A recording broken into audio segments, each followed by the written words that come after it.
Shamaya, you did it. STL Music. Is that good? Welcome back to the show. So listen up, we back in the game. Sweet the lead, we got a plane. Motivated to the fullest, every single day we wake up, get in every way. Right from the 222 on the global inspiration. Talk this sports and top news, no hesitation. Sweet the league is back.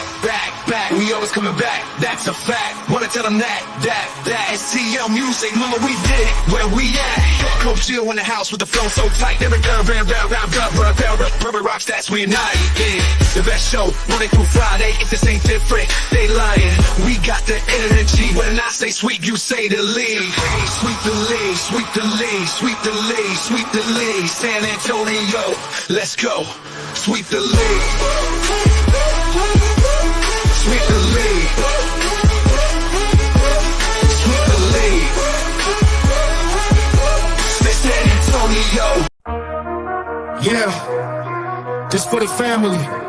Loyalty, respect, honor. You know what it is. STL Music.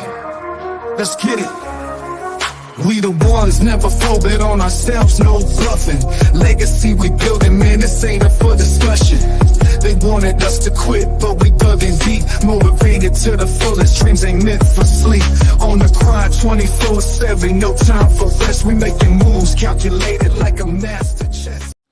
Hey, it's Rain Fernandez, and you're watching Sweep the League. Be sure to follow me on Instagram, Twitter, and TikTok, and Facebook at Rain Fernandez, RAYNE Fernandez. Hi, it's Sherilyn, and you're watching Sweep the League TV. Follow me on Instagram at official Sherilyn for more content.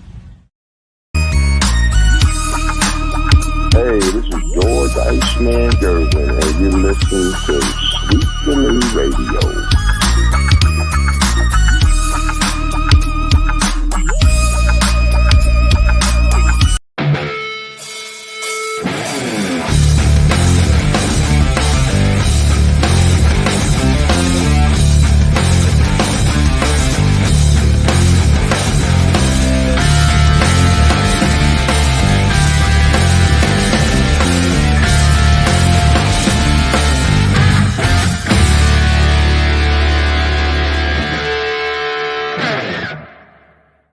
It is Taco Tuesday here on Sweep the League. Welcome to the big show.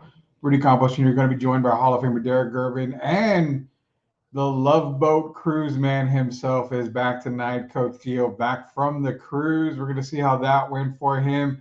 Got some stuff we got to get into. Last night we kind of swept the leagues pretty quick when it came to NFL and NCAA football. We're going to get Derek's takes. We're going to get Gio's takes on this past weekend of football. Great, exciting games. You know, Texas, obviously, like I mentioned last night, is the best team in the country, in my opinion. We're going to see if we can kind of crack Coach Gio a little bit when it comes to Georgia and Texas. And also, I've got to redo my apology to Coach Gio if you missed it last night. So we're going to bring on the boys right now. It's going to be Hall of Famer Derek Gervin, Coach Gio. Before we bring them on, just a reminder, guys, Sweep the League is coming to you in the mornings now. Not necessarily live, but this show will be broadcast tomorrow morning. This morning we broadcast Monday show, last night's show. It was broadcast this morning at 11 o'clock. It'll be right between 10:15, 10:30, or 11. You're going to see this episode of Sweep the League being broadcast. In case you missed it tonight, you can catch it in the morning. So another lot more things coming from Sweep the League. Just one of them right there. Let's bring on the guys here. First and foremost, Hall of Famer Derek Gervin. And was it Isaac from the Love Boat? Is that what we can call Gio? Is he just back from his cruise? That's a pretty good name. How was the cruise, man? I loved it. I actually wanted to stay on the ship, but I had no more money, so I had to come back. But no, it was a great time. The food, I mean, did you eat bad? I actually ate pretty good. The buffet was fantastic on that cruise ship. I've heard cruises are nice. Derek, have you ever been on a cruise? No. Yeah, see, I haven't either. I haven't done any cruises or anything. Yeah, no, it was a good time. The Caribbean heat, man, got me all dark. I mean, I was burning up. Really? Is that where you went, the Caribbean? Mm-hmm. Wow. See, okay, before we go, I got to ask this because maybe Derek's been an international, obviously played overseas. Now, Caribbean, I mean, I don't know if it's international per se, but when you're on a cruise, do you have to get off at your docking point? No, there's people who didn't get off at all, probably in Really? those week there. Probably people who've been there before. A lot of people go there to drink Yeah. and do all the kind of festivities that the cruise offer. But no, you don't have to get off the ship. For instance, if I was to go back to Cozumel again, I probably wouldn't get off the ship just because it's a nice island, but there wasn't much to do there. So I got you. All right. I have a friend that's actually 2 friends right now that are on a cruise right now. So looks like they're kind of enjoying it. I'm kind of debating whether to go on a cruise. I'm not a fan of. You should. I don't know. I hear more horror stories about cruises than I do. Well, people like good stories. So just like we talk about where you get drafted, it depends where you go and what ship you go on, Rudy. Well, we definitely are. I don't know. What did you go? Carnival? I went Celebrity Cruises. Celebrity Cruises. That doesn't sound like a 5-star, but I will. Well, they're the sister brand of Royal Caribbean, which is actually a pretty big brand. So I got you. All right. You know what? I'm just glad you're back. You're back on American soil. You came back. I was a little teary-eyed while you've been gone, man. Me and Derek, we tried our best to hold up the ship for you. We accomplished it. I'm not saying we don't need you, but if you ever have extended vacation again, we felt like we could make it happen, man. I am going to the Big Apple in December, but that's still several months away, and I'll still be on U.S. soil. So that's far away. So, Derek, before we get into this football talk, because I got to get with you guys on football, I'm gonna reissue my statement from last night's show, and I want you here, Derek, because you got to hear this. I got a lot of flack after I made this statement last night from the people in the chat, and basically it was this: Rudy Campos Jr. first and foremost apologize to Coach Gio and say that Kyler Murray is the better quarterback over Daniel Jones in that draft class. So. Music to my ears, Derek. Music to my ears. I've been ready to say that Daniel Jones is better than Kyler Murray. It's just mind-boggling. Sure, the Cardinals lost on Sunday. The Cardinals didn't lose, but I thought it was a good effort. Yeah, thank you, everybody. That was a very hard apology to make right there for myself to Coach Gio. But after this weekend, I'm debating whether Bryce Young or Daniel Jones is the worst quarterback. I actually have Daniel Jones as the worst quarterback, as Bryce Young is still young. So, what do you got, Derek? Were you surprised by that? That's after week 1. I mean, it's hard for me to argue, but to say that's bad. Daniel played pretty bad. The Giants in general played bad. So. I don't know how much of it was on him. I think he didn't play great, we know. But hell, if you look at the team, they scored 6 points. They just didn't play good football. They didn't, but I think they're probably the better team than the Panthers.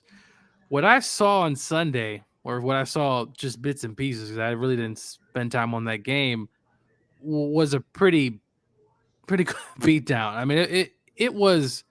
Take it back to the woodshed and 47 points in an opening game. I mean, you spent all offseason, Derek, putting in the time, right? The training, the practice, all that to show up to get blown out against a Saints team that, look, I think they're a good team, but Derek Carr out here looking like Peyton Manning.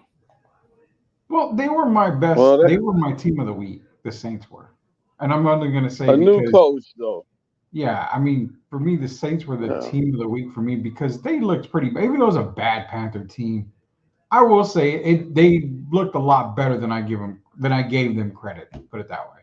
I know it was a bad Panthers team, but they looked a lot better than I was giving them credit for. I know Derek got something to say. Derek, you got something? No, I was just saying the Panthers just look bad, man. I mean, what's their identity? I mean, if you look at them early in the season, first game, but I mean, they were terrible on both sides of the ball. And so I know they have a new system and all that, but they're going to have to figure it out quickly because what they put on the field yesterday was totally unacceptable. Yeah, And man, it's terrible. ownership, I mean, they were really intent on drafting young a few years ago, Big and mistake. they have spent a lot of money on coaches. I mean, remember Matt Rule, who's now in Nebraska, who's starting to rebuild that program there. They get rid of him, and then who do they have after? Oh, they had the guy from the Colts. Not Frank Reich, is Yeah, it? yeah, Frank Wright, who is regarded as one of the better play callers in the league. They get rid of him, and then you hire, the coordinator from the Tampa Bay Buccaneers last season, who had a good run. Yeah. But man, the Carolina Panthers. I remember last year, Rudy, they were selling tickets for like $4. It might be 50 cents in one of these games because if I'm a Panthers fan, I have lived in the Carolina area before. Dude, for that fan base to see that first game, but look, it's week 1. It's no overreaction, Yeah. but man, that was a bad look for the Panthers. It was very, very bad. But where my apology came in saying that Kyler Murray, and welcome Tim Gonzalez, appreciate you joining in. My apology came in for Daniel Jones being the worst quarterback compared to Kyler Murray. I will admit that. I'm waiting for the weeks to come on in. Derek and I are waiting for the weeks to come in soon here where we get the apology on Caleb Williams, where you said he was superstar and he's this and he's that. I mean, come on, dude. There's more quarterbacks that had more yards passing in the first quarter than he had the entire game. Wasn't a great look for Caleb. I did watch a decent amount of that game. He missed some. Listen, that team could have blew out the Titans. There were throws that he missed. 2 touchdowns. A third touchdown was dropped in the red zone, Rudy, by Moore. He gets that touchdown, looks a little bit better. But not expected to hit him. That's why. Not a great debut for the Bears. They just couldn't get into rhythm. Just a lot of the protection, the overthrows, all that stuff. Was it nerves? Who knows? But they got the win, though, Rudy.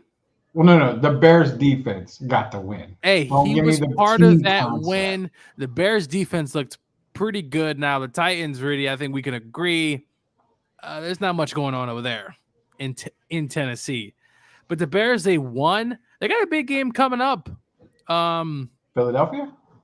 Philadelphia, and then they have the Colts next weekend or the following week in Indianapolis. But Caleb just missed some easy throws, and I know he can make. The difference is Daniel Jones, he's done. But Caleb, watching that game, the opportunities they had to really blow up that game, and it just didn't work out. But it's the first week. You know who I was actually impressed by, though? Jaden Daniels with the Commanders. I know they got blown out against the Bucs, but I thought he played well. He ran around, made some good throws. They're building something there in Washington. But Caleb, you didn't make me look good, but hey, at least you got the win, which is all that matters. And you know who else is making me look bad too? Colorado. That's another damn team that's making me look terrible right now. Hold off on Colorado. We're going to get to the NCAA talk because Derek's got a lot to say about Colorado, I'm sure, too. Derek, do you think we're going to get our apology from Gio when it comes to Caleb? Well, I don't think so yet because it's only one game, and he did overthrow some guys. So he showed some bright spots, but of course he struggled in the first game. But the other guys were there to hold down the fort for him, and the Bears are 1-0. Yeah, the Bears defense is 1-0. The offense is probably still stuck in preseason or wait. You know whose offense also stuck in limbo? And the Atlanta Falcons. I don't know what that was, Rudy. That was bad. And Drake London, my brother, what happened to you, man? Because I couldn't see this guy getting open.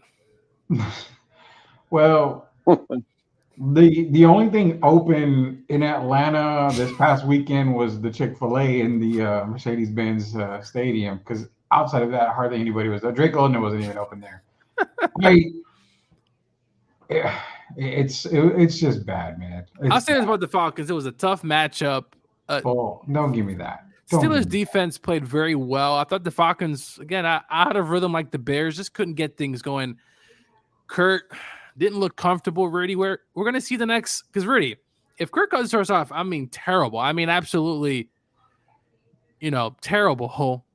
Do they go to panic sometime this year? if this continues to really spiral, and I don't know, they're 1-7, 1-8, or some crazy, record like that, do you see them saying, "Hey, you know what? Why you got to put me on the spot, man? We got to at least try, right, Derek? I mean, you got to."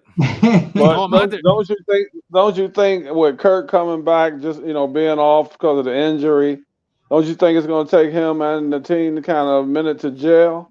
Because they really had. I mean, they didn't play badly. No, I see they, both. Yeah. So I'm saying if you just give him a chance to gel, I like to factor in sometime when guys have been out, and then you come back under the bright lights again. I have to see a little more work before I can write him off. But overall as a team, they still played pretty good defense overall if you really look at it.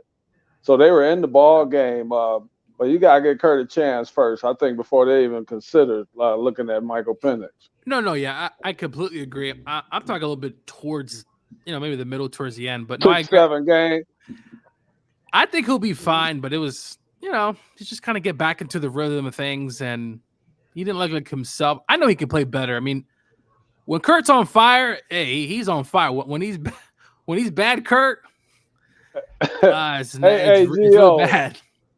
Gio, couple of those throws though, man. I mean, come on. I think what was the last one that you just know football 101. The last pass that he made, the first one they tipped it. And he was fortunate to still get it to the receiver.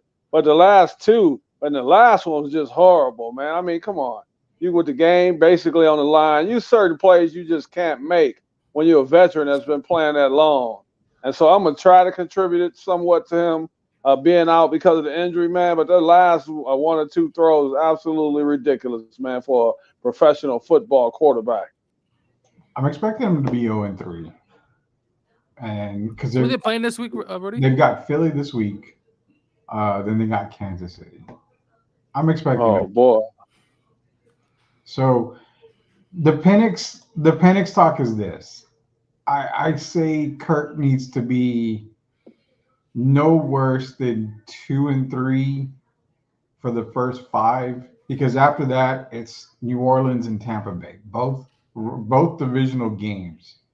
So if they start off 0-5, you almost have to put Penix in there. But then it goes back to, well, you paid Kurt all this money, so you've got to play him. You can't have, that kind of money just lounging around on the bench. I just don't understand paying the amount Do they you go trade get him? Are the Giants desperate to take on Kirk Cousins? No, they got their own issue with Jones. I'm assuming Jones is done after this season. He's done after this game. There's Brian no more Daboll's season. Brian Daboll's faces today. They show Brian Daboll's face when they ask him, "Have you considered another club?" He's like, "No." Like, you just see it in his face. Like, this is terrible. He threw a pick 6 on a screen. Whenever I see him, I also see kind of like Eli Manning's face, because he always has like that dumbfounded kind of face. And the Giant fans, which I have some on my Facebook, was very excited about this first game. But Sam Darnold played well, Rudy. And when we talked about him during the offseason, or actually when this kid got hurt, but I think Sam Darnold played pretty well, and against the defense that does have athletes. They did trade for Burns. They got that, but that is it Thibodeau or the other defensive end they have there. So they got players.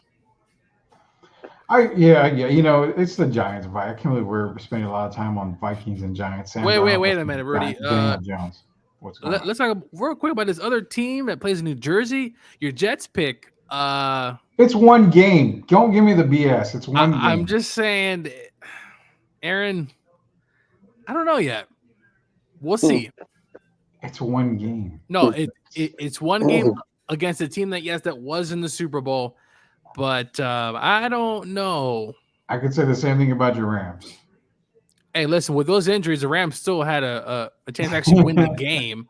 Our defense was kind of gasped at the end there, and they couldn't they couldn't get to the running backs. But the Rams, I thought Cooper Kupp looked great. He looked like his old self. Well, he had 10? Puka Nacua went out with injury. 10 catches. Puka went out. This might be the best offensive line we play all year. Their defense was, I mean, it was a loud place, but the Rams, I thought, showed up well in that second half. Their defense only gave up 3 points up until obviously the overtime, which was a touchdown. But the Rams, if they can't fix this offensive line with too many injuries, it's going to be hard for them to win games. Their defense will keep them in it, but Stafford did not play well too. The interception was tough in the red zone, but it's just one game, like you said, Rudy. There's no shame in losing to Derek and I Super Bowl pick at all. There's no shame in losing to the Super Bowl champion Detroit Lions. It's about to happen, so no shame in that. Derek, your assessment of NFL Week 1. Were there any surprises you saw there? Was there any? Obviously, the biggest surprise for everybody was New England beating Cincinnati, which one of our listeners, Joel Cologne, basically called it, says, don't be surprised if it happens. I just think no T. Higgins, Joe Burrow coming off of injury as well.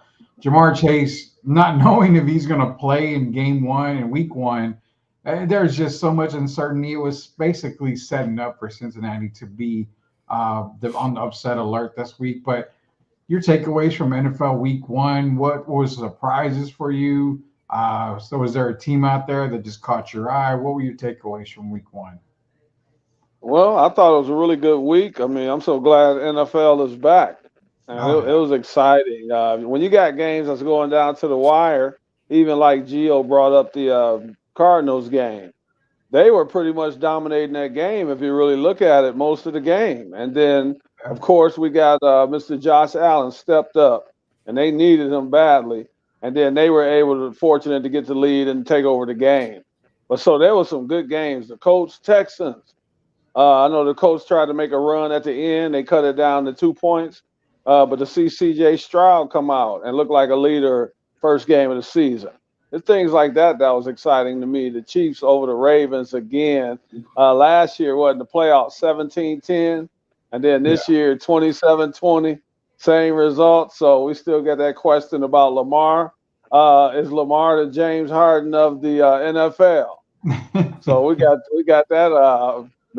So it's been exciting to see. I thought it was a good weekend overall. Annie Agar basically said something that a lot of people were thinking. We're finally going to get a Lamar in the Super Bowl this year.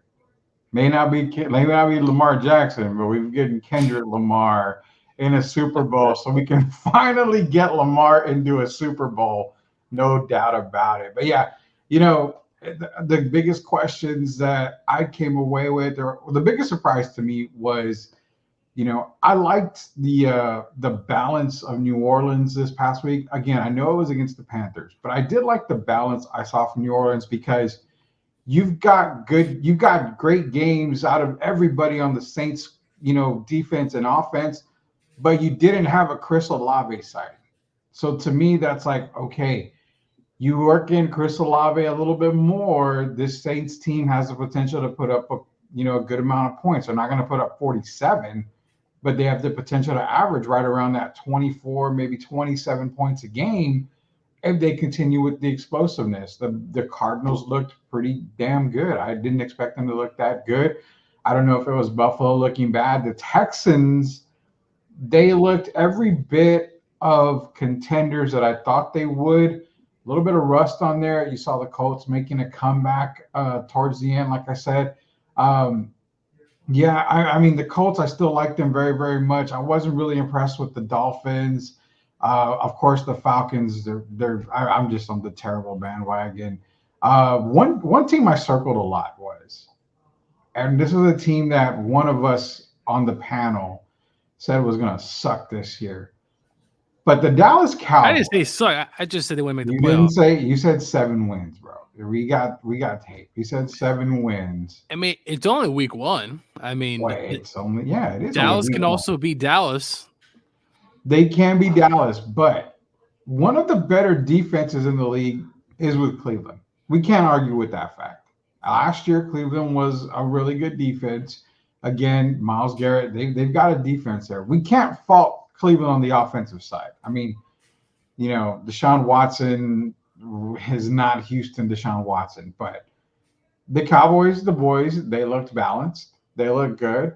They looked in sync. I still think they need another receiver. They got to get something somewhere to help out with CD and Brandon Cooks. But I think the Cowboys are, I think they're in sync.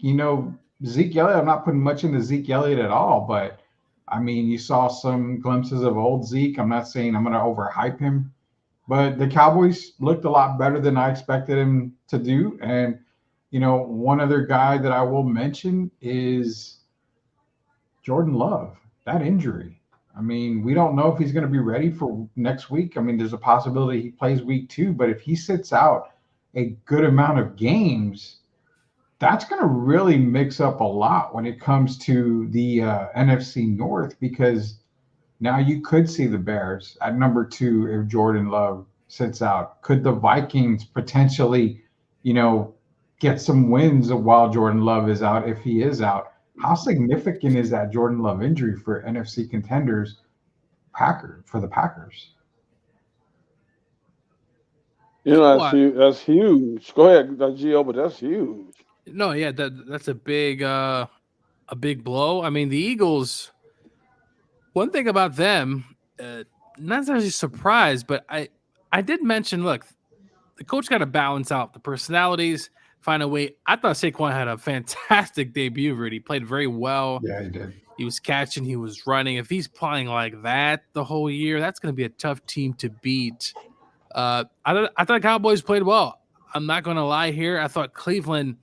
I watched the game, and I don't know what is up with Deshaun Watson, but he's not right. He doesn't physically look right, and mentally he doesn't look there. Some of those passes he was throwing, Derek, it looked like he just couldn't throw it. It just looked flat. I mean, he's running around, just doesn't look in sync. And I know it's the first week, but dude, they're paying you how much money? And last season I thought was also weird. He missed a few games. We didn't know what it was about. He may have been hurt.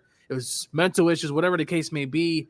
Dude, you got to perform, and that was just a terrible. And I got a good defense by Dallas. They also couldn't run the ball. Chubb's still out. So Dallas did look good. Very impressive.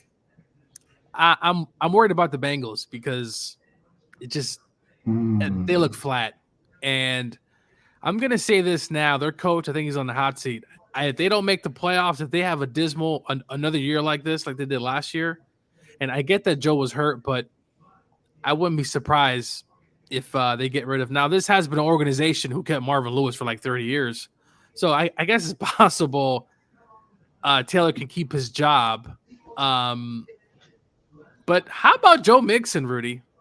I mean, geez, the man was on a mission. Not only him, shout out to J.K. Dobbins, Rudy. The last few years, horrific injuries. And, man, he had a $135 on the ground. He's running. He's bouncing off players. J.K. Dobbins, I'm not going to say anything, but, man, he looked phenomenal in his debut. But it's the first week, guys, so, obviously there's penalties. People are getting used to the new kickoff rules. We saw J.D. Dallas return one for a touchdown for the Cardinals, I believe. So this is that first week. But you know who didn't have any blunders was the Georgia Bulldogs, Rudy. Stop. And I wasn't here for that Clemson. But Derek, I received a text message from Rudy, and you know what he said? The Bulldogs are on upset alert. How did that turn out, Rudy? Well, we're going to get into college football here in a little bit. There's no reason to talk college football right now. I just want to get off my chest because. Oh, I know. You've been dying to get a lot of stuff off your chest. That's why you logged in here quick. You were like, I'm not going to miss this one. I'm not going to be late to this show because I'm definitely logging in early. Hey, Rudy, Clemson had a good response, though. They sure did. They did. They sure as hell did. And, but Clemson is still a team that's not – I mean, it's not going anywhere, man. I'm like I said, I'm leaning a lot towards what Derek was saying. Yeah, Miami's probably the better team in the ACC. And I think if they get one team in, which they will, it's probably going to be Miami. There's no doubt about that. Hey, watch out for Syracuse. They had a big win against Georgia Tech. That's a team with their quarterback. Is he the quarterback from Ohio State last season, Rudy? If I'm not mistaken. Yeah, he's been nickel and diming people. Could this be a surprise team? We really didn't talk much about them. We knew they had some stuff coming in, but yes, I mentioned Syracuse in our ACC preview. I did say I didn't expect them to do a lot because I was worried about their defense, which their defense is struggling. I ain't gonna lie. But you have McCord who's putting up numbers. What do you have? 4 touchdowns this past weekend. I mean, Kyle McCord is definitely balling. But we talked about that, Rudy, that these teams are going to be beating each other. And how about this, Rudy? How about Cal going on the road at Auburn? On the road at Auburn and beating them, an ACC school. I caught some of that game. Cal looked hungry. They looked determined. And Auburn just did not look very good on Saturday. No, they didn't. And, I'm kind of happy because, finally Georgia's going to be able to play somebody instead of Tennessee Tech. They're going to be able to beat up on somebody else this week, which is Kentucky, which is not any better than Tennessee Tech, but it's at least you've heard of Kentucky, before. I will be at that. I'll be at that game in Lexington, Rudy. So I will make the drive from Indiana to Kentucky to watch the Dogs play up close and personal, because it seems like everybody's trying to sell their tickets because no one's going to go to the game. Well, yeah, go to the game. Do a little live show there. I watched some of that South Carolina-Kentucky game, and South Carolina put a whooping on Kentucky, and I think Georgia's probably going to do the same on Saturday. But you never know. They should. They should give them a nice Texas State whooping like they did over UTSA. Oh, already. Oh, here we go. Not to bring up something else. But when I saw that score, and I said, wait a minute, isn't that Rudy's team? And we did talk about Texas State, Rudy. They could be the 12th team in. They could be that. If they're playing like that the whole year, what they did to UTSA was very impressive. Yeah, I know. I had mentioned the day before, I said, something in my stomach tells me that Texas State's going to win. I just didn't think it was going to be that kind of win. Like, there's no doubt about that. Derek, that UTSA game, you're an alumnus from UTSA. So how did that feel with Texas State? It wasn't a good feeling, but I credit Texas State more than I take some negative away from UTSA. I think the better team, they were just clearly the better team. I don't know what type of team UTSA is going to have as the season goes on, but I still think they're a team for sure that will be a bold team. But, man, it was tough. But I got to give credit to Texas State because they look like they could be a good team against most teams in the country. Well, Rudy, it's interesting. The week before that, I think they played Lamar. It was a kind of a close game. And then for whatever reason, they see UTSA. Maybe it's because it's in the state of Texas. But, man, it was just getting after them. Mm-hmm. You know what we got going on next weekend, right? Oh, my goodness. Derek, what we play? We the Longhorns. Good luck, Derek. Georgia will be there in a few weeks. So that's going to be a fun time. So Georgia had what? Probably one loss. Not Georgia. Texas had probably one loss going in. I don't know. After UTSA. Hey, Texas looked good. Texas looked good. I saw some of that game against Michigan, whatever the heck is left of Michigan. Texas played well. They played physical.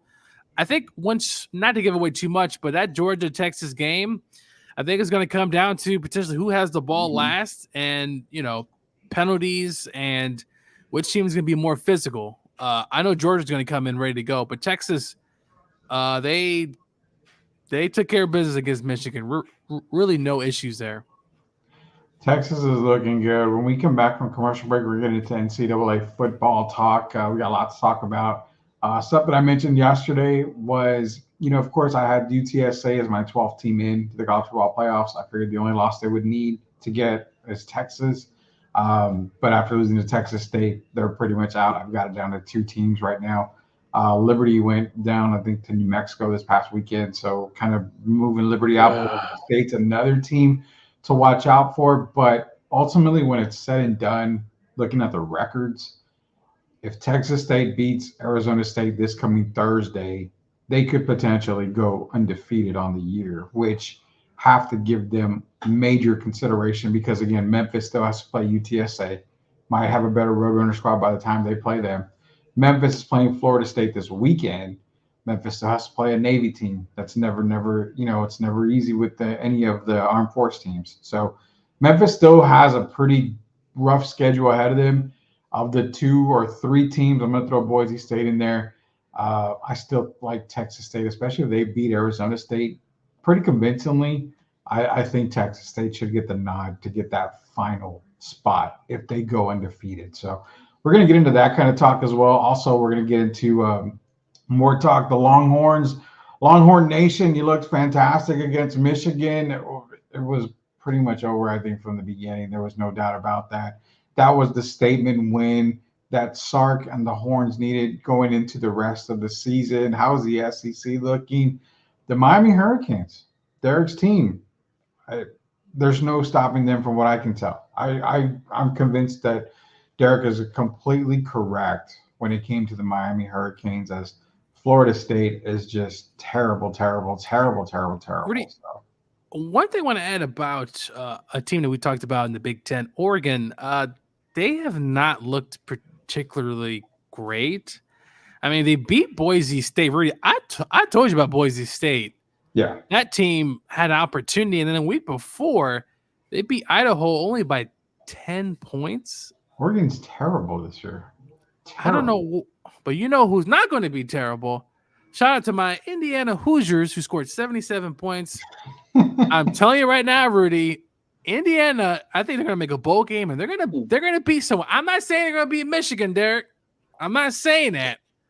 They could. But hey, we're not that great this year. At least not. We didn't. I think we're going to struggle all year. I didn't have Michigan in my playoff team. No, I don't think none of us did. Team. Yeah, I can't see them being top 25 at the end of the day. No, you know what? While we go to commercial break, I'm going to try to figure out one thing. How many teams does Gio cheer for in the college world? I mean, you got Duke, you got Indiana now, you got Georgia. Wait. I mean, the number one team is Georgia. We all know this, right? College basketball is Duke. And then as Indiana University, I live in this state. I live an hour from Bloomington. So, hey, you know what? I'm cheering, just like you, Rudy. You live in San Antonio, right? So you're cheering for UTSA, but you're a Tar Heel fan. I'm a Tar Heel fan first. I go and support UTSA. I'm not diehard. I don't cheer for them. Rudy, I'm not a diehard Heat fan. You just said my Indiana Hoosiers are doing this, and I don't go and Rudy, say my Roadrunner. I don't say none of that stuff. Well, I mean, look, Georgia's the number one. That's the number one team. Who's number one for you, Georgia or Duke? You got to make it quick. It's Georgia. Georgia. Okay, so Duke is second. I will allow that. Knock, pound on the gravel. I will allow that. But all I'm saying is Indiana's they're gonna upset somebody. Trust me, they're gonna upset one of these teams they play this year, and they're the favorite next week at UCLA, which I'm surprised. We're gonna get into more NCAA football talk. It's Hall of Famer Derek Gervin. He's going to explain to us everything from the college football world, because Derek's hitting it on the nose more than Gio and I. A lot of our top 12 teams are bouncing left and right. So Derek's got more of that on here, but we're coming back. Like I said, I'm going to try to figure out how many teams Gio actually likes on this commercial break. Hall of Famer Derek Gervin, Coach Gio, back from the Love Boat. Rudy Campos Jr. will be back. Are you looking for a contracting company that gets the job done right the first time? Look no further than MCS General Contracting. MCS specializes in top quality concrete work, including patios, driveways, foundations, and swimming pools. The team of experts are dedicated to delivering exceptional results and unparalleled customer satisfaction. At MCS General Contracting, they're not just hardworking, they're local. Based in San Antonio, they are committed to building relationships and trust within the community. That's why MCS guarantees your satisfaction. They pride themselves on getting the job done right the first time, every time. So why wait? Contract MCS General Contracting today to schedule your project and experience the difference for yourself. MCS General Contracting. Building a better San Antonio, one project at a time. Proud sponsors of Sweep the League. Yeah, this for the family. Loyalty, respect, honor. You know what it is. STL music. Let's get it. We the ones, never folded on ourselves, no bluffing. Legacy we building, man, this ain't up for discussion. They wanted us to quit, but we dug in deep. Motivated to the fullest, dreams ain't meant for sleep. On the grind 24/7, no time for rest. We making moves, calculated like a master check.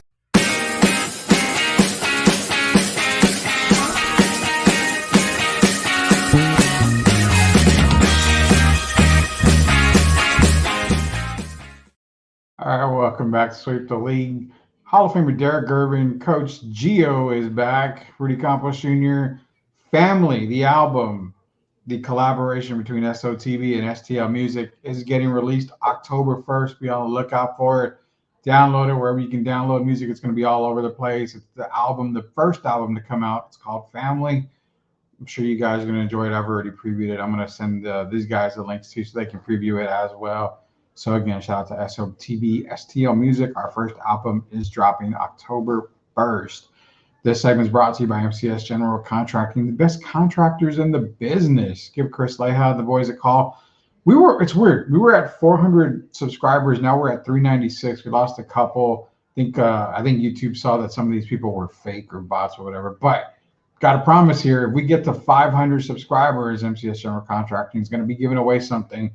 Not only that, they are a proud sponsor of Sweep the League, but we're going to combine that with MCS General Contracting, and we're going to be giving away something as well. We do have an NBA 2K giveaway that we will be announcing very, very soon. But also, we're going to probably do a little cold, hard cash for that 500th subscribe list that comes out. If you're on the subscribe list, you're going to probably get some cold, hard cash from us. You're also going to get a gift from MCS General Contracting, all sponsors of Sweep the League. So, NCAA football.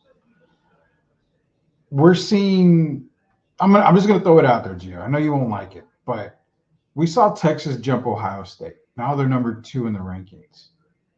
Oregon does not need to be in the top 10. I was saying that last night. They're probably the 12th best team in the league. I've got Utah ahead of them.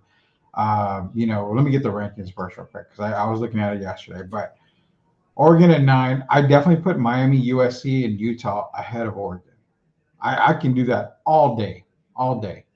But when it comes to Texas and Georgia, I know we can easily say that you have to keep Georgia at 1. But if you look at both games, and again, no knock on anybody, not a knock on Texas, no knock on the Bulldogs. And this goes for both you and Derek. Can we legitimately say that Texas is the better team right now between Georgia and Texas? I fully said last night, I have Texas 1, Georgia 2. Just by what I've seen in the first 2 games, I feel Texas is the better team right now. So my argument to you is I've got Texas 1, Georgia 2. Do you guys see it that way? Do you like it the way it's ranked now? And again, take out all the bias stuff. I know you're a huge Georgia fan, and I'd like you just to call it as it is. But from the first 2 games, you've got Georgia beating Clemson. The same way pretty much Texas beat Michigan. So it's kind of a wash. Look at the other games.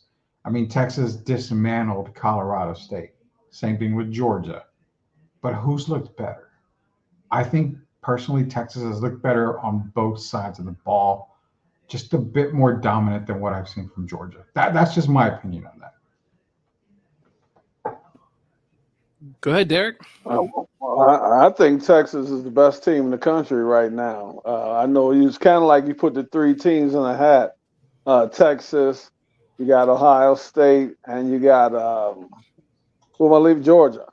So you put those 3 teams, and then it's everybody else. In my eyes, at least right now, you might be able to throw Miami. Miami is headed that direction, maybe. Ole Miss is a good team, but man, I don't know. It's going to be an interesting year, and to see these teams that come out right now, and I think Georgia is a really, really good team. But I look at the Longhorns.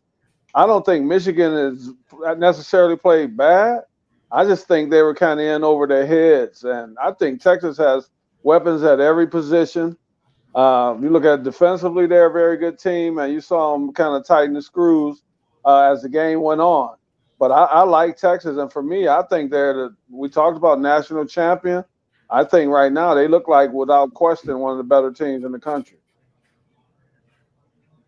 Yeah, look, I think when you put those three teams in there, if someone was to say Texas was better, Ohio State, listen, I'm not going to go in and argue. I will say Texas, when you compare Texas win, they jumped out pretty early. It took Georgia in that second half to kind of get things going. Though Georgia's defense was their defense looked really good even in that first half. Georgia's offense took some time to get things going, but Clemson had athletes on defense. It was a pretty good defense. Michigan, it's kind of hard to judge, right? What team is better, Michigan or Clemson? We saw Clemson put up over 60 points last week. Yeah. I'm going to give Georgia just a slight edge here and just putting the biases all away. But the beauty of this conversation, fellas, is that just in a few weeks, it's going to be answered. Plays Texas. It's on the road. It's no, neutral site. Georgia has to go to Austin. That's going to be a tough game. Will I be surprised Georgia lose? No, I actually won't be, because Texas is that good.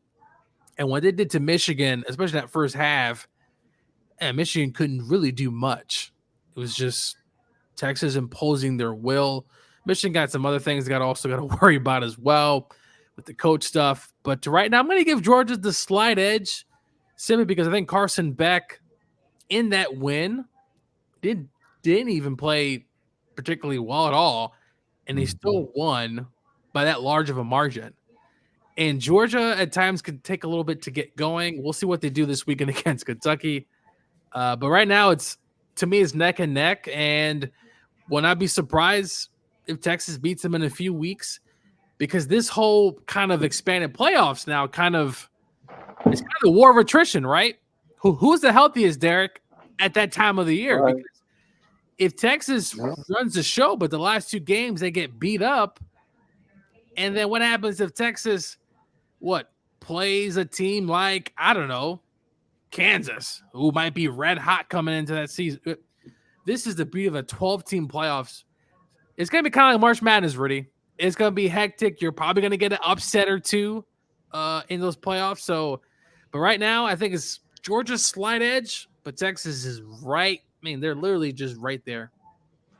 Yeah, and that's what I would say. I wouldn't argue the fact that you had Georgia 1, Texas 2. I won't argue the fact that you have Texas 1, Georgia 2. So I wouldn't argue that.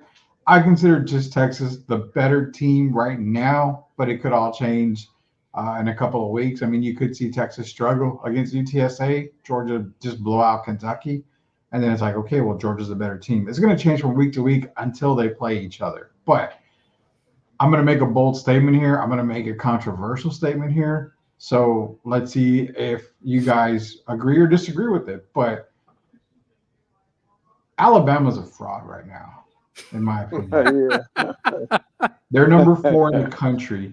But from what I've seen in the first 2 weeks, that is a fraud at number 4. I'm just throwing it out there. I have no idea if you guys agree with that at all. Well, listen, that USF, I mean, it was a pretty close game in that first. It wasn't to the fourth quarter until Alabama was ready to blow that game. Even last season, Rudy, USF played Alabama tough. Yeah. So Alabama, listen, you still got the quarterback. As long as you got that individual there, they did run for about 140 yards, but then again, hey, it's USF. I mean, Rudy, they're going to beat Auburn because it's just what we saw last weekend.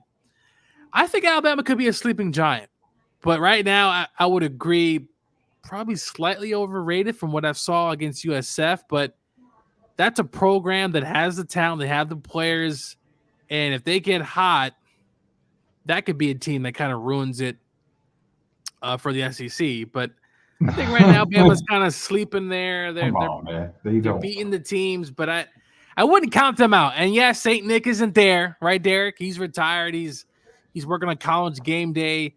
but they got athletes there. They got players, and if they get hot, Alabama could be a team that, who knows, could run the show at the end and host the trophy.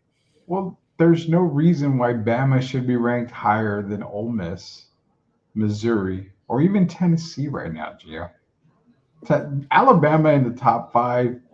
That's honestly, I'm gonna call it a spade as way. Alabama in the top 5 is like people convincing me that Daniel Jones is a top 15 quarterback. That's exactly what it is. Well, Ole Miss is a team we talked about already. I had them in the playoffs. You did. I mean, and they were the team that I said had it. I could see them in there. 76, right? To score 76, 52. They're like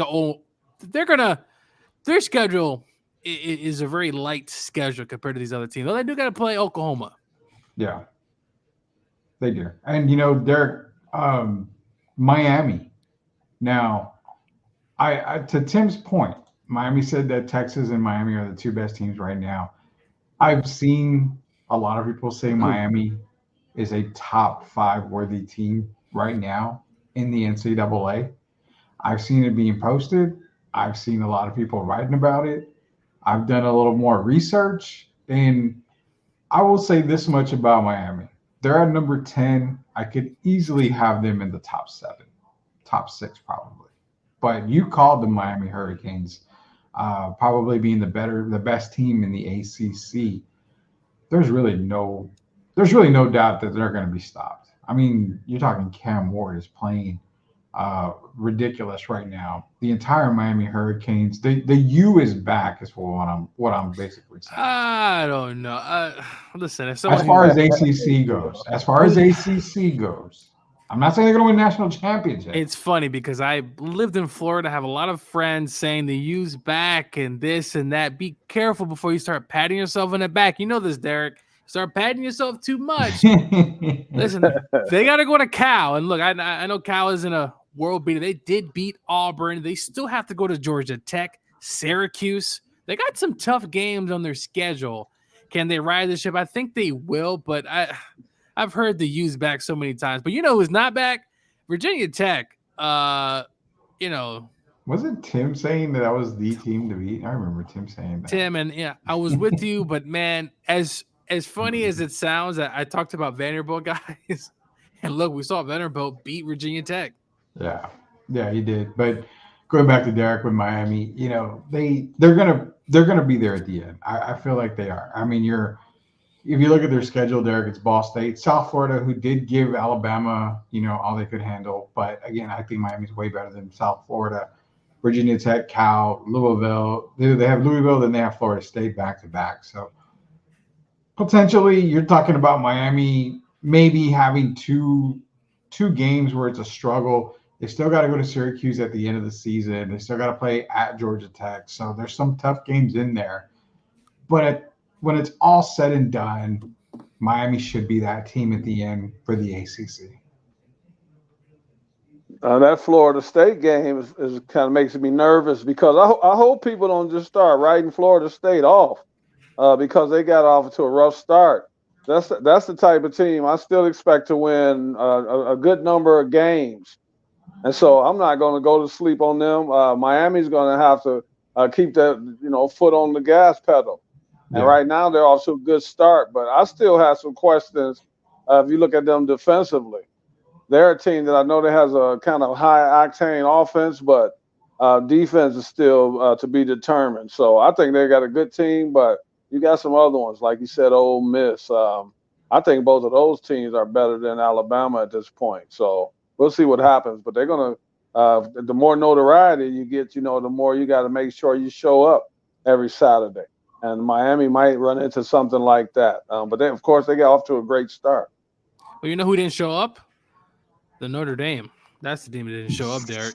Oh, man. No, don't even listen. What did I say about it? But, them, it's Notre Dame and it's Penn State that we talked on here. You never know what's going to happen every year. It's Notre Dame and it's Penn State Nittany Lions. I never trust those two teams going into a game, or no matter what level of team they're playing. And to see them come out and start put a stinker like that on the field, man, number 5 rated team in the country going into the game, and that's the best product they could put out on the field that day. That's a shame. Penn State was in a war against Bowling Green. Yeah. And that just shows you, Rudy, that you got to show up to these games. You got to be prepared. Some of these teams don't care about the name on your helmet or the name on your back. You got to be prepared. And Penn State, I think they've been sure they beat West Virginia on the road, but to not show up against Bowling Green that first half and seeing kind of shaky there. And Notre Dame, Rudy, this program, I think it would do them best to be in a conference, Derek. I think it's time for them to be in a conference. Guns in your own schools and teams and all this stuff is great. But just imagine Notre Dame in the Big Ten, Derek.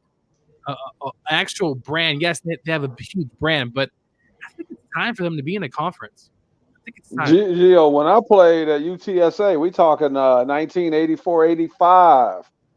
We were the second best independent team in the country. And what's the team we were behind? Notre Dame.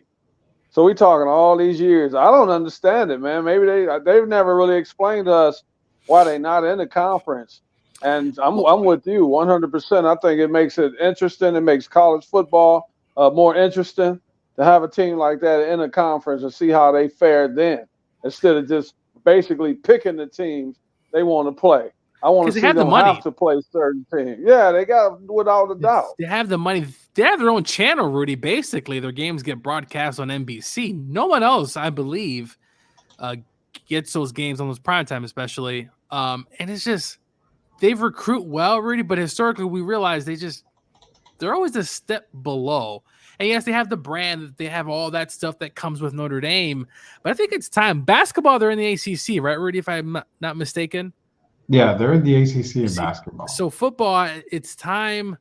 And, man, it's just, they always, I don't know, they're just never good enough to be that team. And they haven't won in quite some time.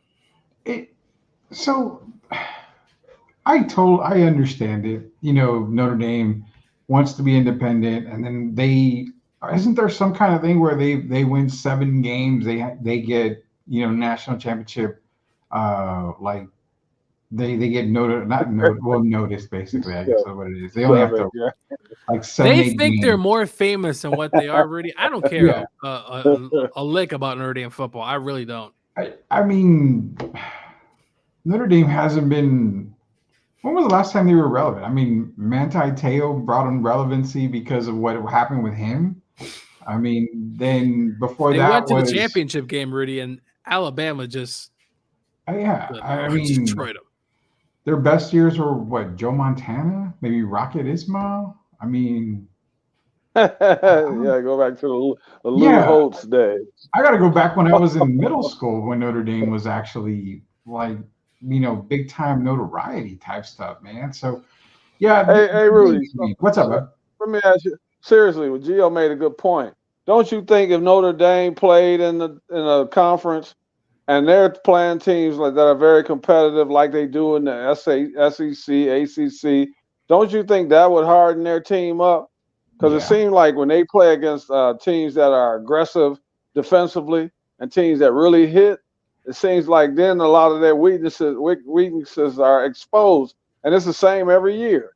So sometimes I think you have to get hit upside your head in a conference so it can kind of toughen your metal, if that makes any sense. Makes a lot of sense. And to be honest, if you're looking at the rest of Notre Dame's schedule, I mean, they go to Purdue this weekend. Purdue's not exactly an easy win for them there. Probably not.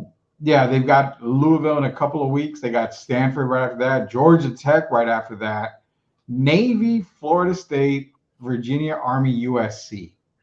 I mean, Notre Dame can schedule some damn games, but it doesn't do them any good if they're not going to be able to win those games. And being in a conference, it definitely helps. And, you know, I wouldn't mind. This is the way I look at it. If you're Notre Dame and you have to get into a Power 5 conference, into a bigger conference, just go to the Big 12. I think they would be pretty decent in the Big 12. They can compete with a lot of those teams. It's a big conference, but not an SEC, not a Big Ten. Go to the Big 12. Your only competition in the Big 12 right now is probably Utah, if anything. So I think Notre Dame in the Big 12 helps their case a lot more than just being an independent. That's just my thought. If you're going to a conference and you're Notre Dame, I think the Big 12 is the place to go. There's no more, Pac-12, and I certainly wouldn't go into the Big 10, or I wouldn't go into the SEC because you're just getting slaughtered in the SEC if you're Notre Dame week in and week out. So I think the Big 12 is probably the best move there. Speaking of Big 12, Colorado, man, we're gonna end the show with Colorado. That whole program was doomed when primetime got there, and it's still doomed. This past weekend, you saw Shedeur Sanders walk off the field with time to go in the game, just leaving the field. At the end of the game, they interview Shedeur Sanders. He throws his entire offensive line under the bus, saying, I can't remember the other guy's name from Nebraska. He never got sacked. Iowa's getting sacked left and right. Today, Deion had to come out and say, "Oh, I love my offensive line. They're doing a good job, yada, yada, yada, yada." There's more damage control with this whole thing. And I feel like Travis Hunter is that meme where the Ferrari's parked in that, rundown home, and, you have the carport, the Ferrari or the Lamborghini's parked in there. That's how I feel about Travis Hunter.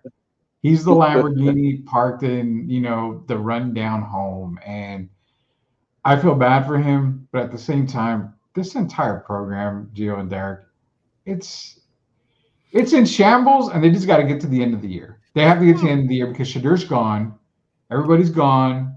And I'm telling you now, I do not expect Deion to be there. He's probably going to take off. He's going to bowl. It's not a great start, but look, they got Colorado State, which they were in a dogfight last season.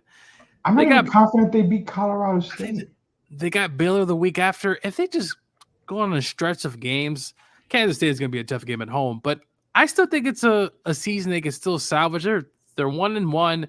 Y'all didn't pick them to play in a bowl game, so as long as they get there, they prove me right. But no, Deion right now already is hitting me all over the place. It's just a lot of stuff coming out that he's not prepared during the games, the game plans, all this and that. At the end of the day, they need to start winning games. And their offensive line has been okay. It's better than last season, but not what I thought they would be. Their defense gets leaky. They're not great up front, particularly, but what Big 12 defense is good anyway? I mean, half these teams are giving up a ton of points. So I said Shedeur is a top franchise quarterback, but they got to protect him, and you got to run the football. They cannot run the ball. I mean, absolutely none. So Shedeur is dropping back to pass so much in these games. He's getting hit left and right, but I still think they can still make a bowl game. I mean, they're 1-1 right now, so. But the Fires. Caleb Williams is MVP, so I mean, we're not. Hey, Caleb is 1-0, and Shedeur's Caleb Williams is not 1-0. Stop. Just stop, Gio. The defense is 1-0. The defense, you know what? Special teams is part of the defense. They scored all 24 points for the Bears.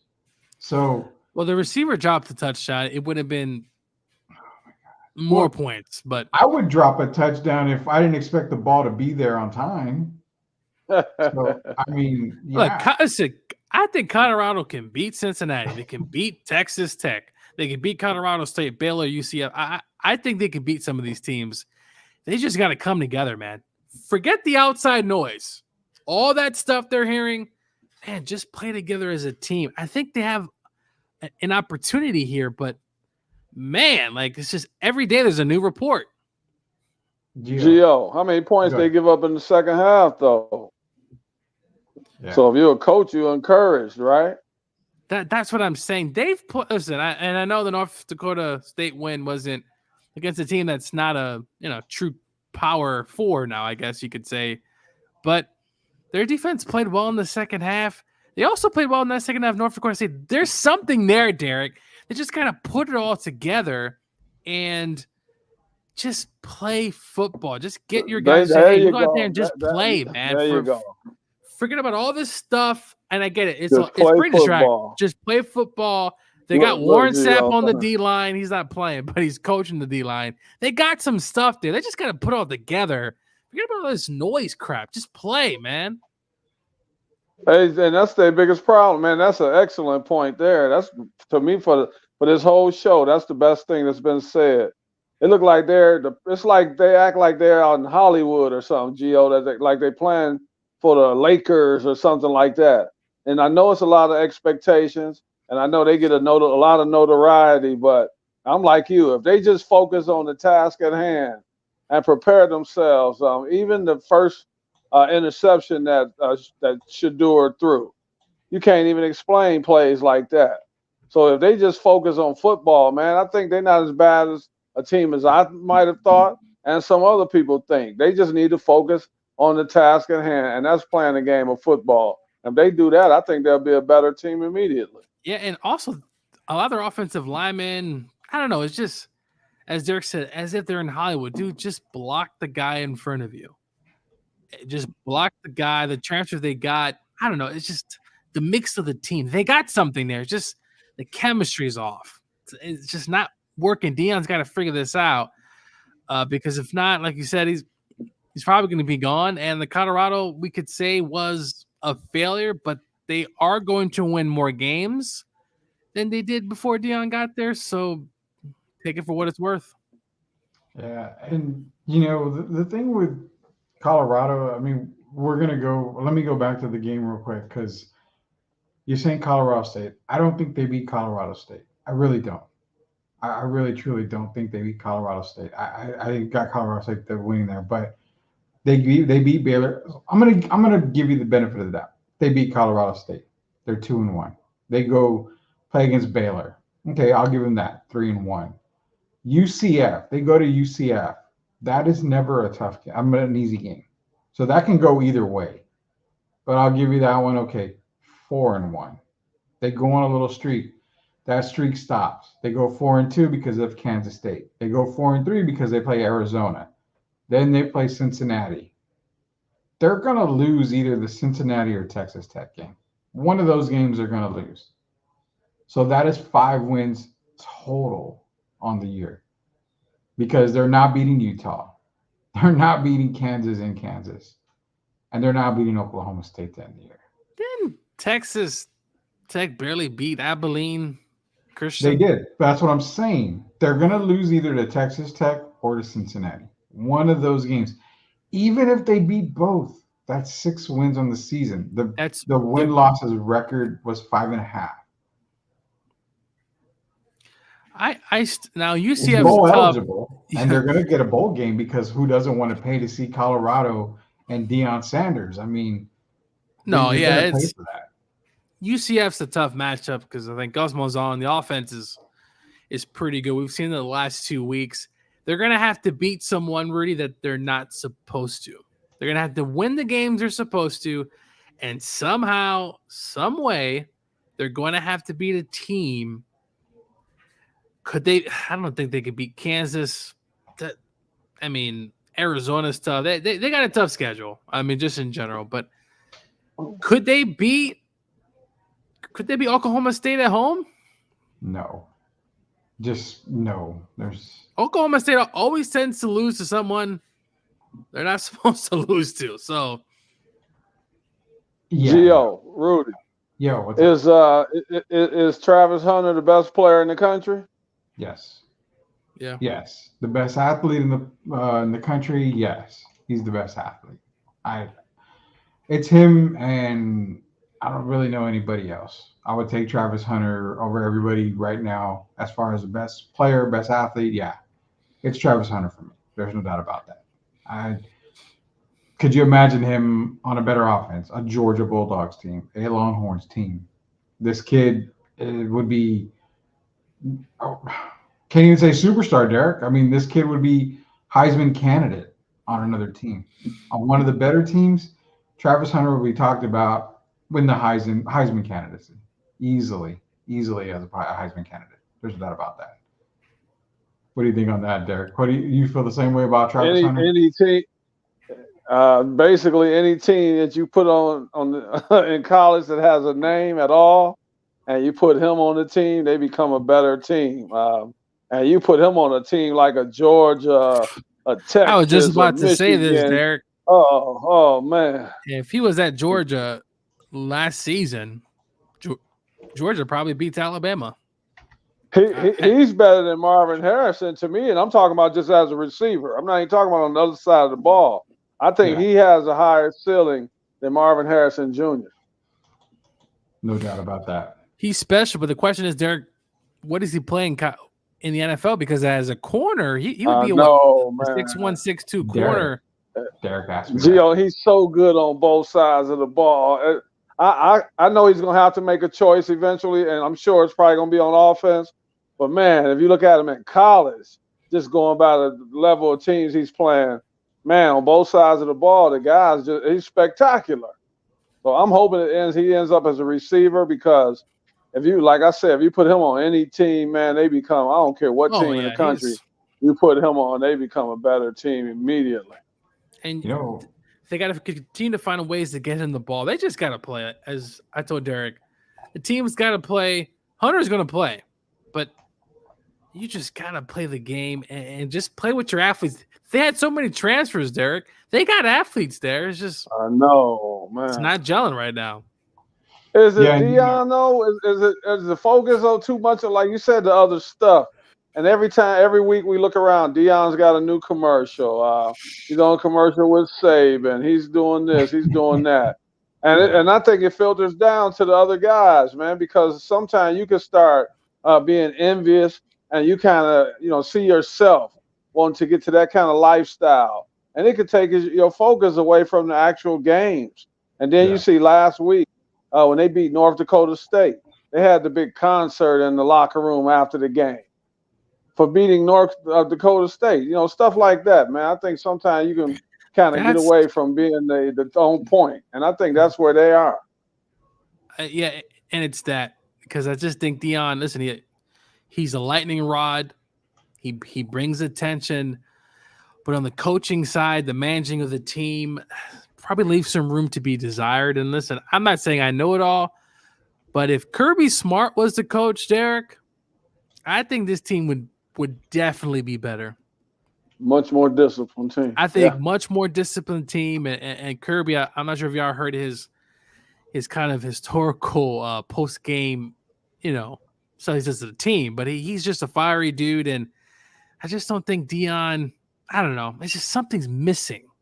And listen, at the, when he was over there at the other school, it's different, right? It's a different league. The teams aren't nearly as good. But in Colorado, now they're in the Big 12. They got a tough schedule. And, man, if they only win 2 or 3 games,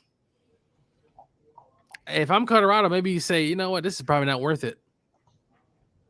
It's not. They're not. But they love the attention, though, Rudy. They love selling out. Yeah. But if you're not winning, it's like, well. Hey, Rudy, can I switch over something real quick before we get off the air? Yeah, and you two guys, tell me this. If you're Cleveland, at this, there's another allegation came out. I was going to bring that up. I think it was yesterday about Deshaun Watson. Yeah. If you're the Cleveland Browns at this point, don't you have to look at the big picture as far as these next 3 years of his contract? He's already been paid the first 2 years. Now we're in the third year of his $230 million guarantee. Yeah. Does he make Cleveland better, or should they be trying to explore other options, man, no matter what happens with this latest allegation? Cut him. Because of these allegations coming up. And that was the last point I was going to bring up to you guys. Gio said he looked a little lost this past weekend. Well, it's because he got hit with another allegation back from 2020. I'm assuming he knew about it already before. Yeah, I mean, Deshaun did not look like Deshaun, and now kind of figured out why. He got the allegation coming. So this is coming out too that this is a potential way for the Browns to get out of that contract completely. So if you have a way to null and void Deshaun's contract, you do it ASAP. You cut him, you let him go, you ride with Jameis Winston, And honestly, Dorian Thompson Robinson is not a bad quarterback. You know, he's got a lot of what young Deshaun had in Houston in him. So, you know, DTR, if you want to go just run Dorian Thompson Robinson out there, by all means, go ahead. Jameis Winston can get it done. I mean, he's not going to lead you to a Super Bowl, but he's a very capable quarterback. So if it's me, Derek, I'm cutting Deshaun the moment I have the opportunity where that contract becomes null and void because of it. There's no reason to keep him on the roster at all. He's not going to do you any more good than he is already doing. You know, he's bad this past weekend. If this allegation is going to play on his mind like it did this past weekend, like we feel like he did, then you cut the guy. The focus is gone. It's gone. Now tell me this: if they waive him and they save that $138 million, right? Mhm. So if they were to waive him, is there anyone at this point that will pick up Deshaun Watson? Does another team want to bring that the whole scene? Who wants to bring that onto their roster? Is there another team that will pick him up? That would be one New York Football Giants. To be honest, I think that would be a team that would pay. As long as Dayball's there, He's coaching for his job, dude. Like at this point, I don't think he cares. From what I've seen, he's lost a lot of weight. He looks great, but Hey Gio, if you coaching for your job, do you want to bring on the Deshaun theatrics? Bro, who wants to bring all that media, that negative attention to a team that's trying to turn the circle? I don't want. I'm trying to turn the corner. I don't want to bring on a guy like that right now. First, his talent. Yep. His talent is not looking the same. First of all, he looks very hesitant on a lot of his passes. It's kind of like he's got the yips if you really watch him. Yeah. And so, do you want to bring on to your roster, bring him on at $138 million, and then you have to deal with the spectacle that's going on with the media? I don't even know if I would want to touch him the way the game is set up today. He doesn't bring a lot to the table for me with the Browns. I don't see him getting much better, and I want to take that off my books. $138 million. I think it's going to be real hard because Deshaun's probably going to take him to court. So I see this being a drag out kind of thing if they even attempt to get rid of him. I just don't understand why Cleveland, to me, was betting against themselves. There's nobody else that's going to give him a fully guaranteed contract. Yeah. And of course, at the time, it's hindsight 2020. He was a talented quarterback. Obviously, had his issues in massage parlors, whatever the case may be. But at this point, fellas, it's like, dude. At first, I'm like, okay, but how many people? Some people have come out. You're like, dude, clearly you had a problem. I hope he's not doing this now. I mean, I just can only imagine what that would get like. But for the Browns, they're in a tough spot because Nick Chubb, we don't know where we're going to see him again this season. That defense, you might waste them this season because you can't put up enough points. Cleveland right now looks like a hot mess. And Joe Flacco, you should have kept him. Yeah, you should have kept Joe. I think Jameis can fill in. I mean, once upon a time, by hook or crook, Jameis threw for 5,000 yards, 30 touchdowns, and 30 interceptions. So 30 for 30, the original 30 for 30. Hey, Rudy. Yeah. Look, I want to say this quickly, and I'm sorry, Gio. I'm thinking about Jalen Ramsey. Shout out to Jalen Ramsey. And this is for the young people and the parents that listen to his show. If you guys remember, y'all remember several years ago when Jalen Ramsey said they're going to have to roll out the Brinks truck? Yeah, I remember that. And you remember that things didn't go well after that for a while, right? And he goes to the Rams or whoever else he may have went to. And so then you talk about perseverance. Several years later, they finally roll out the Brinks truck for him. It just shows you have to be humble, man. At the time he said it wasn't meant to be. And then he's had to go through some obstacles. And through all those obstacles, he's come through with shining bright colors. And now I want to congratulate him for finally securing the bag, like he talked about several years ago. Well, yeah, I mean, he's had several bags, but this bag is probably more impressive, Derek, just because it's towards the later half of his career. At this point in his career, yeah. And normally you don't necessarily, unless you're like Von Miller, who I don't want to be mean, but stole money from the Bills. but he gets that bag. I thought the end with the Rams wasn't particularly well, but hey, he's playing good. The Dolphins had their issues against Jacksonville pregame and on the field. Oh yeah. But shout out to Jalen and Tyreek Hill. He is. I'm gonna say right now, Rudy, when his career is over, the stats, the touchdowns, the yardage, he's already won a Super Bowl. His resume is. I was gonna say, are you gonna say the best wide receiver in the game? No, not the best, but definitely one of, if not the best, in his time or in his era of all those other good receivers that have come in during his time. Just hope he doesn't do anything like what Antonio Brown's been doing, because what Antonio Brown's been doing on X really needs to be studied. He says some funny stuff, but also some crazy stuff too. Yeah, Antonio Brown, man. I mean, Antonio's gonna Antonio. To me, though, if you look at Antonio Brown's stats, he's a Hall of Famer, Derek. Oh, without question. It's just, unfortunately, he could be out and not voted in for quite some time just because of mainly all the off the field and some of the on the field when he, took off his shirt. He called the Raiders a cracker or whatever he called them. It's just if you go by his on-field talent, he's a first ballot Hall of Famer. And the guy is crazy, but I mean, just think how many crazy people, a little off balance people that have played in the history of the NFL. So he shouldn't really be penalized for that. But we saw T.O. kind of get penalized for that, and there's been several guys. But if you just Lawrence talking Taylor talent, was, Lawrence Taylor was a little, screw loose or two. But there. If you just go by talent, there haven't been many that have done it better. So I agree. The guy is a talent.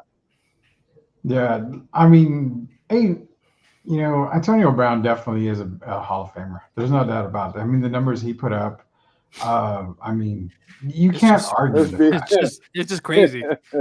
Yeah. He's I mean, he's different. Yeah, that's a perfect way to put it. He's different. He also bought a team, Rudy, in one of those arena leagues, and then he didn't pay anybody. It's just some of the things. Why would you work with Antonio Brown is one thing, because he's been known really not to pay anybody. And then he also talks about Tom Brady's ex-wife. I don't know. And then also remember he had a fake COVID test. The things that Antonio Brown has done, he's joked around and said he has CTE. Did you see the rapper? Oh yeah, Gio, did you see him rapping? Yeah, he got a little fame for a minute. It kind of fizzled out quickly, but yeah, he started becoming Antonio the rapper. Man, I thought that was funny, but at least he had the guts to try it, I guess. And he also recorded Mike Tomlin's post-game interview when they were going to play the Patriots in the playoffs. It's just, I can go on, Derek. I can simply go on. He didn't pay his cook, his chef. I was like, dude, what's going on with this guy, man? He's the John Daly of football. John McEnroe, probably worse. Oh, Antonio Brown, man, you gotta love AB sometimes, man. You gotta love it. Some of the stuff he did. I think the funniest thing is when he did go shirtless in the middle of a game and just said basically "F you," everybody in the organization. And let me just talk about that incident. So I'm actually watching the game. Yeah. And I think they put the camera towards him, or he had said something to Tom, saying, so he was out. I'm out. Yeah. He said he's out. Tried to stop him, and he was like, "No, I'm out." And he also told Tom, "So you're going to keep throwing to your boy," which was Rob Gronkowski, right? So Rob's in the game, and I guess he kept throwing to Rob. He's like, "So you're going to keep throwing to your boy?" And it's just ridiculous. What about when he ran off the field, though, when he was acknowledging the fans? Oh, yeah. After he had taken off his shirt. Right. Man, that was box office. So you know how sometimes people could hate you, but they love you. That was one of his box office moments when he took the shirt off and ran across the field and saluted the crowd on his way out. Only AB could do it that way. Surprisingly, that is not the most embarrassing moment in NFL history. That so happens to be the Super Bowl loss by the Atlanta Falcons on the New England Patriots, blowing a 28-3 lead in the Super Bowl. That is the most embarrassing moment in NFL history. Rudy, the most embarrassing moment in NFL is the butt fumble. Yeah, but fumbles there. I would say that. Also, probably the Oilers giving up that lead to Buffalo in the AFC Championship game. Yeah. That's got to be embarrassing. I think Or they were up 30-something. When they were up 30-something points? Yeah, I believe it was like 30-something. It's like 38-3 or something like that. Yeah. It was a big comeback for probably the biggest one up until this day. I know the 49ers came back against the Giants back in 2000 and something, but that Oilers 38-3, and that's like a Madden comeback or some crazy like video game type of thing. Yeah, right. Hey, real quick, Nicolas Cage, Rudy's playing John Madden in a biopic, which I find fascinating. I will say that Nicolas Cage has been on a bit of a hot streak in his movies. If you haven't seen Long Legs, go ahead and watch it, Rudy. Just don't watch it with your kid, okay? I've heard of that movie. I have yet to see it though. It's crazy. I did see Beetlejuice Part 2. Did you like it? I will say I did. I went in with low expectations and I came out pretty satisfied with it. So I'll say that much on it. But yeah, definitely a movie you want to check out. But nonetheless, man, it's been a great Taco Tuesday. We went a little overboard tonight, but for tomorrow's night, we're not going to be live tomorrow night. So we'll either have a rebroadcast or we'll go during the afternoon and then we'll rebroadcast that show. So just a heads up, this show is going to be shown tomorrow morning on our network. Also, big announcement. The network's growing, guys. I can't really make announcements as to what shows are coming, but the network is growing. We're going to have a lot more shows going during the day and even in the evening. So you're not only going to get Sweep the League, you're going to get other shows as well. More on that's going to be coming out here pretty soon. So once we announce a schedule, you'll see anywhere from the entertainment news to sports news to just a lot of stuff all around. So we're just making that announcement here. That'll be myself and SOTB, as well as Derek and Gio and everybody else that's going to be involved. We'll be making these network announcements once they come out more and more. But be on the lookout for that. The best thing to do is subscribe to Sweep the League TV. Go to YouTube, search at Sweep the League TV. Be a subscriber. We got our NBA 2K coming out. We're going to have other stuff coming out as well. So we're giving away some gift cards. You do not want to miss that for any of the giveaways. But appreciate Derek and appreciate Gio for coming on tonight. Welcome back, Gio. He just took off here. So welcome back, Gio. But we will see Gio hopefully tomorrow, if not tomorrow, on Thursday. Derek, we're going to see you probably the rest of the week as well. Yes, sir. Yeah, so we'll be back here all week long for Sweep the League, except for tomorrow. We'll see what the schedule is for tomorrow. But for Hall of Famer Derek Gervin, for Coach Gio, who I guess he had to go to sleep because it's way past his bedtime. It is Rudy Campos Jr. Thanks everybody for Sweeping the League with us. Till we see you tomorrow or Thursday. We'll see you later, knuckleheads. Have a good night, everybody. Hey there, sports fans. I'm Ashley, your go-to girl for all things sports here on Sweep the League. Welcome to our daily news reports where we'll be covering the latest updates from the NFL, NBA, WNBA, college sports, and more. We're thrilled to be a part of the rapidly growing Sweep the League network, bringing you fast and fresh news updates every day. Make sure to subscribe to Sweep the League TV on YouTube for even more in-depth analysis and discussions with our amazing team Monday through Friday. Huge thank you to our incredible sponsors in San Antonio for their support. We couldn't do it without you. So let's get started. I'm Ashley, and I'll be sweeping the league for you every day. Stay tuned for the latest sports news and updates. Yeah, this for the family. Loyalty, respect, honor. You know what it is. STL music. Let's get it. We the ones, never folded on ourselves, no bluffing. Legacy we building, man, this ain't up for discussion. They wanted us to quit, but we dug in deep, moving motivated to the fullest. Dreams ain't meant for sleep. On the grind 24/7, no time for rest. We making moves calculated like a math.